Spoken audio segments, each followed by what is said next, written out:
Capítulo 4. O bem triunfa.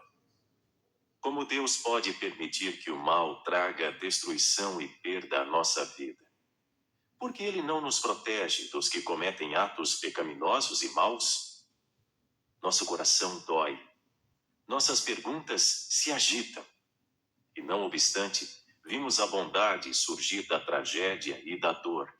Feitos heróicos, a compaixão abnegada, um senso de comunidade do tipo todos por um.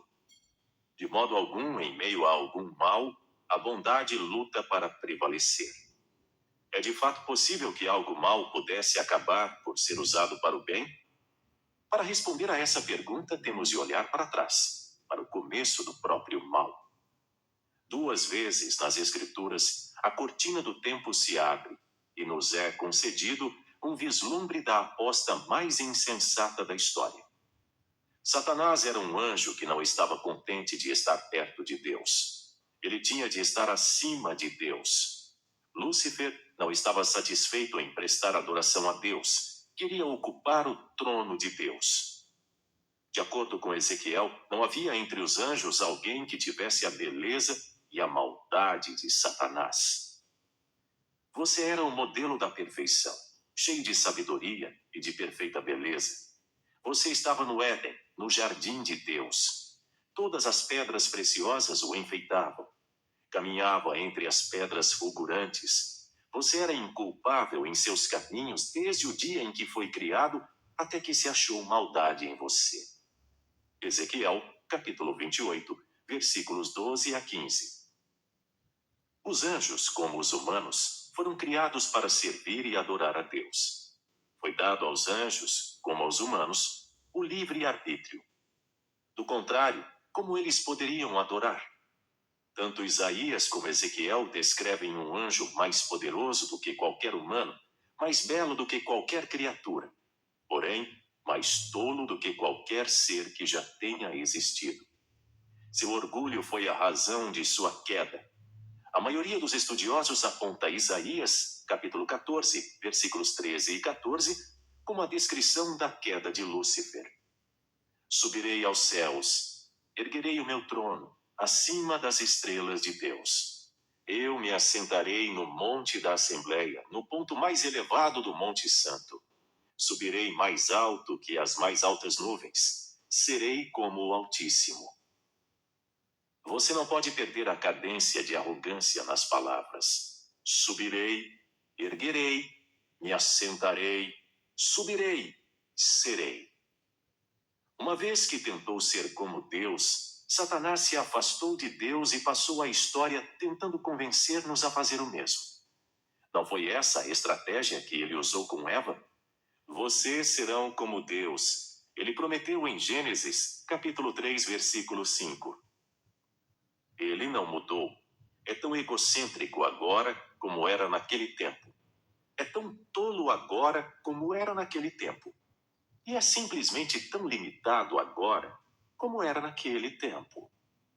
Mesmo quando o coração de Lúcifer era bom, ele era inferior a Deus. Todos os anjos são inferiores a Deus. Deus conhece tudo. Eles só conhecem o que Deus revela. Deus está em todos os lugares. Eles só podem estar em um único lugar. Deus é todo-poderoso. Os anjos só são poderosos até onde Deus lhes permite ser. Todos os anjos, incluindo Satanás, são inferiores a Deus. E isso talvez surpreenda você. Satanás ainda é um servo de Deus. Ele não quer ser, não pretende ser. Não gostaria de nada menos do que construir seu próprio reino, mas ele não pode. Toda vez que tenta promover sua causa, ele acaba por promover a causa de Deus. Erwin Lutzer articula esse pensamento em seu livro A Serpente do Paraíso. O diabo é tão servo de Deus em sua rebelião quanto era nos dias de sua doce obediência. Não podemos citar Lutero com muita frequência. O diabo é o diabo de Deus. Satanás tem papéis diferentes a desempenhar dependendo do conselho e dos propósitos de Deus. Ele tem por obrigação o serviço de cumprir a vontade de Deus no mundo. Ele deve fazer o que o Todo-Poderoso disser. Devemos devemos lembrar que ele tem poderes terríveis, mas saber que esses poderes só podem ser exercidos sob a direção e o agrado de Deus nos dá esperanças. Satanás não está simplesmente livre para devastar as pessoas à vontade. Satanás está fazendo o que o Todo-Poderoso diz? Está buscando a permissão de Deus? Tal linguagem soa estranha aos seus ouvidos? Talvez. Se for o caso, você pode estar certo de que Satanás preferiria que você não ouvisse o que estou para dizer. Ele preferiria certamente que você fosse enganado a pensar nele como uma força independente com poder ilimitado. Satanás não tem nenhum poder, exceto o poder que Deus permite. Ele preferiria que você nunca ouvisse as palavras de João. Aquele que está em você, o Espírito de Deus, é maior do que aquele que está no mundo, o diabo. 1 João, capítulo 4, versículo 4. E ele certamente preferiria que você nunca descobrisse como Deus usa o diabo como um instrumento para promover a causa de Cristo. Como Deus usa Satanás para fazer a obra do céu? Deus usa Satanás para 1. Aperfeiçoar os fiéis. Todos temos a doença do mal. Até o mais manso entre nós tem uma tendência a se admirar excessivamente. Ao que parece, o apóstolo Paulo também. Seu currículo impressionava. Uma audiência pessoal com Jesus, um participante das visões celestiais, um apóstolo escolhido por Deus, um autor da Bíblia. Ele curou os doentes, viajou pelo mundo e escreveu alguns dos maiores documentos da história. Poucos poderiam se igualar a ele em termos de realizações. E talvez ele soubesse disso. Talvez tenha havido um momento em que Paulo começou a se fazer elogios. Deus, que amava Paulo e odiava o orgulho, protegeu Paulo contra o pecado. E ele usou Satanás para isso. Para impedir que eu me exaltasse por causa da grandeza dessas revelações, foi-me dado um espinho na carne, um mensageiro de Satanás para me atormentar. 2 Coríntios capítulo 12, versículo 7. Não nos é dito qual é a natureza do espinho, mas nos é dito qual é o seu propósito. Manter Paulo humilde. Também nos é revelada a sua origem, um mensageiro de Satanás. O mensageiro poderia ter sido uma dor, um problema, ou uma pessoa que fosse um tormento. Não sabemos, mas sabemos que o mensageiro estava sob o controle de Deus. Por favor, observe o que Paulo diz a seguir. 3 vezes roguei ao Senhor que o tirasse de mim. Mas ele me disse, minha graça é suficiente para você, pois o meu poder se aperfeiçoa na fraqueza. 2 Coríntios capítulo 12, versículos 8 a 9. Satanás e suas forças foram simplesmente ferramentas nas mãos de Deus para fortalecer um servo. Outro exemplo do diabo como servo de Deus é a tentação de Jó. O diabo ousa questionar a estabilidade da fé de Jó, e Deus lhe dá permissão para testá-la. Pois bem, diz Deus, tudo o que ele possui está nas suas mãos. Apenas não toque nele. Jó, capítulo 1, versículo 12. Observe que Deus dá a permissão e estabelece os parâmetros da luta. Jó passa no teste e Satanás se queixa, afirmando que Jó teria caído se fosse forçado a enfrentar a dor. Mais uma vez, Deus dá a permissão e novamente dá os parâmetros. Ele está nas suas mãos, diz para Satanás. Apenas poupe a vida dele. Jó, capítulo 2, versículo 6. Embora a dor e as perguntas sejam abundantes, no final a fé e a saúde de Jó são maiores do que nunca. Mais uma vez, talvez não entendamos a razão para o teste, mas conhecemos a sua fonte. Veja esse versículo do último capítulo. Os familiares de Jó o consolaram e o confortaram por todas as tribulações que o Senhor tinha trazido sobre ele. Satanás não tem poder, exceto aquele que Deus lhe dá. Mesmo quando parece vencer, Satanás perde. Martinho Lutero acertou em cheio quando descreveu o diabo como ferramenta de Deus, uma enxada usada para cuidar do jardim de Deus. A enxada nunca corta o que o jardineiro pretende preservar, e nunca preserva o que o jardineiro pretende arrancar. Com certeza, uma parte do castigo de Satanás é a frustração que ele sente em servir sem querer como uma ferramenta para criar um jardim para Deus. Satanás é usado por Deus para aperfeiçoar os fiéis.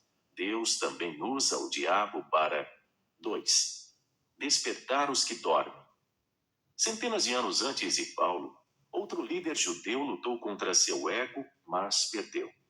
Saul, o primeiro rei de Israel, se consumiu de ciúmes. Davi, o filho mais novo de uma família que cuidava de ovelhas, roubou a cena. Tudo em Davi era melhor do que em Saul. Ele cantava melhor, impressionava mais as mulheres e até matou os gigantes que Saul temia. Mas, em vez de comemorar as habilidades dadas por Deus a Davi, Saul ficou loucamente hostil. Deus, em um visível esforço para despertá-lo desta névoa de ciúmes, recrutou a ajuda de seu relutante servo, Satanás. No dia seguinte, um espírito maligno mandado por Deus apoderou-se de Saul e ele entrou em transe na sua casa. 1 Samuel, capítulo 18, versículo 10. Observe um princípio sério. Há momentos em que o coração fica tão duro e os ouvidos tão insensíveis que Deus nos leva a sofrer as consequências de nossas escolhas. Nesse caso, o demônio foi liberado para atormentar Saul. Se Saul não bebia do cálice da bondade de Deus, que passasse então um tempo bebendo do cálice da fúria do inferno. Que ele seja levado ao desespero para que possa ser trazido novamente para os braços de Deus. O Novo Testamento refere-se a incidentes em que a mesma disciplina foi aplicada. Paulo castiga a igreja em Corinto por tolerar a imoralidade. Sobre um adúltero na igreja, ele diz: entreguem esse homem a Satanás, para que o corpo seja destruído e seu espírito seja salvo no dia do Senhor. 1 Coríntios capítulo 5, versículo 5. Outro exemplo de tal ação é o caso de Himeneu e Alexandre, 2 discípulos que naufragaram na fé e influenciaram os outros de modo negativo, os quais entreguei a Satanás, diz Paulo para Timóteo, para que aprendam a não blasfemar. 1 Timóteo capítulo 1, versículo 20. Por mais drástico que pareça, Deus na verdade permitirá que uma pessoa vivencie o inferno na terra, na esperança de despertar a fé dessa pessoa. O amor santo faz a escolha difícil que consiste em levar o filho a sofrer as consequências de sua rebeldia. A propósito, será que isso não ajuda a explicar o mal desenfreado que existe no mundo? Se Deus nos permite sofrer as consequências de nosso pecado e o mundo está cheio de pecadores, então o mundo será repleto de pecados. Não era isso o que Paulo queria dizer no primeiro capítulo de Romanos? Depois de descrever aqueles que adoram a criação e não o Criador, Paulo diz: Deus os entregou a paixões vergonhosas. Romanos capítulo 1, versículo 26. Deus gosta de ver a angústia e os vícios de seus filhos? Não mais que um pai gosta de disciplinar um filho. Mas o amor santo faz escolhas difíceis. Lembre-se de que a disciplina deveria resultar em misericórdia, não em miséria. Alguns santos são despertados por um tapinho no ombro, enquanto outros precisam de um safanão na cabeça. Satanás recebe o chamado. E ele também é convocado para 3. Ensinar a igreja. Talvez a ilustração mais clara de como Deus usa Satanás para cumprir seus propósitos seja encontrada na vida de Pedro. Veja a advertência que Jesus lhe faz. Simão, Simão, Satanás pediu vocês para peneirá-los como trigo, mas eu orei por você para que a sua fé não desfaleça. E quando você se converter, fortaleça os seus irmãos. Lucas, capítulo 22, versículos 31 e 32. Mais uma vez, observe quem está no controle. Mesmo tendo um plano, Satanás teve de obter permissão. Foi-me dada toda a autoridade nos céus e na terra, explicou Jesus. E esta é a prova. Mateus, capítulo 28, versículo 18. O lobo não pode chegar à ovelha sem a permissão do pastor. E o pastor só permitirá o ataque se a longo prazo a dor compensar o ganho. O propósito deste teste é prover um testemunho para a igreja.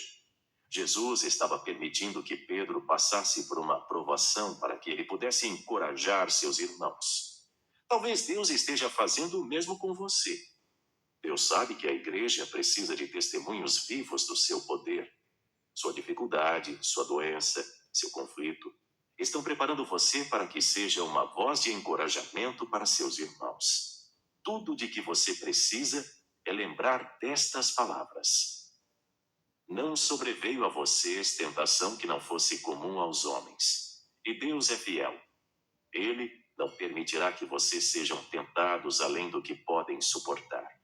Mas quando forem tentados, Ele mesmo lhes providenciará um escape, para que o possam suportar. 1 Coríntios capítulo 10, versículo 13. Vocês planejaram o mal contra mim, mas Deus o tornou em bem. Gênesis capítulo 50, versículo 20.